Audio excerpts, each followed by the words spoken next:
আপনি কি জানেন ইসলামের ইতিহাসে মূর্তি পুজো কিভাবে শুরু হয়েছিল?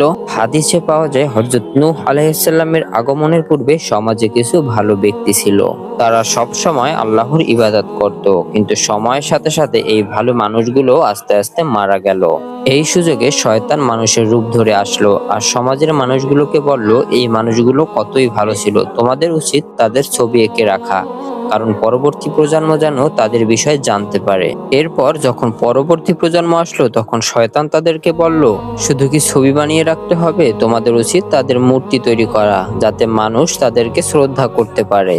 দীর্ঘ সময় পার হওয়ার পর যখন নতুন এক প্রজন্ম আসলো, তখন শয়তান তাদেরকে বলল, তোমাদের পূর্বপুরুষরা এই মূর্তিগুলোর ইবাদত করত, তোমরাও এই মূর্তিগুলোর ইবাদত করো, যদি না করো তাহলে আল্লাহর পক্ষ থেকে তোমাদের উপরে গজব নেমে আসবে। এইভাবেই শয়তান দীর্ঘ পরিকল্পনা করে মানুষদেরকে আল্লাহর ইবাদত থেকে সরিয়ে মূর্তি পূজার দিকে ধাবিত করছে।